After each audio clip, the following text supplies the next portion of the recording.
estudyante matapos barilin ng kanyang kaklase sa loob ng isang universidad. Ang suspect estudyanteng di matanggap ang pambabasted sa kanya ng biktima.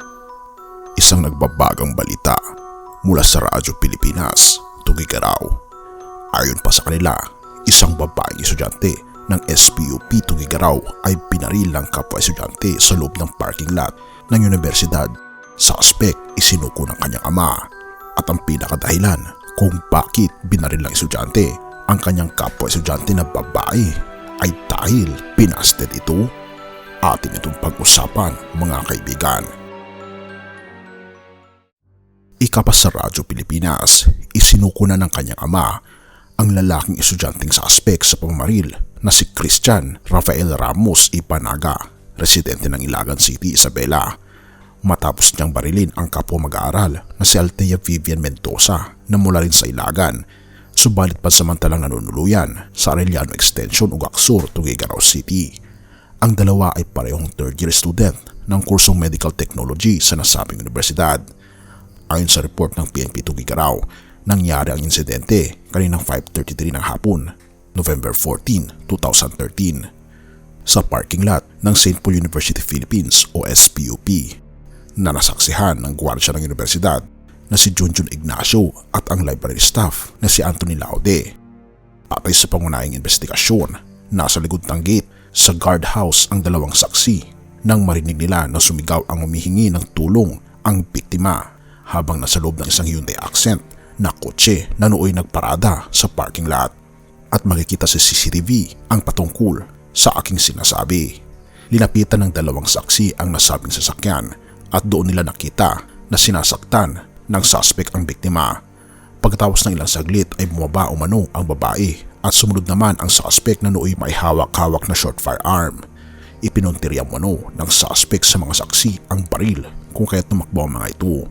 Pagkatalikod ng dalawa ay doon na ipinutok ng suspect ang baril sa biktima at agad siyang tumakas. Matapos ang pamamaril, habang naitakbo naman sa Cagayan United Doctors Medical Center o CUDMC ng isang concerned citizen ang biktima. Batay naman sa impormasyon, conscious at responsive ang biktima sa mga itinatanong sa kanya ng mga otoridad habang nasa ospital. Ngunit kamakailan lamang ay nagkaroon ng mensahe ang isa sa mga kaanak ng biktima. Ikapa niya sa isang group message, "Sisters and brothers, can I please ask for prayers for my apo sa Kasin? She is the girl victim at the shooting last night at St. Paul University. She's at the ICU and doctors say the next 72 hours are crucial. Her name is Althea Vivian. She has 2 gunshot wounds from a 45, 1 at the wrist and 1 through the jaw exciting sa neck, and was hit 11 times with the gun on her head. May 11 literal cracks ang skull ni Althea. Hindi niya boyfriend yung boy na son ng SPO4, kundi friends lang sila. Pero obsessed yung boy na 2 beses nang binasted ni Althea.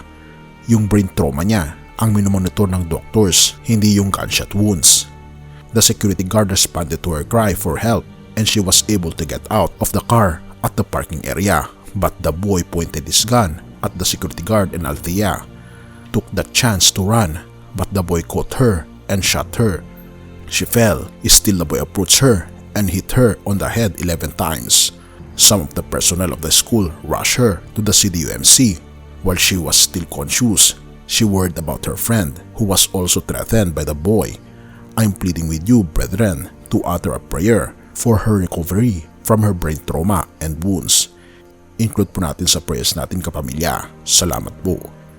At oo nga mga kaibigan, ito ang sinapit ng isang dalaga sa kamay ng lalaki na hindi niya naman boyfriend kundi naniligaw lamang, at siya ay nabasted.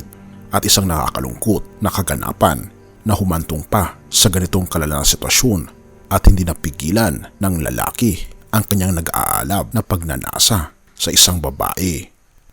Salmo 34 verse 17 to 20. Tinutugon ng Panginoon ang panalangin ng mga matuwid at inililigtas sila sa lahat ng mga suliranin.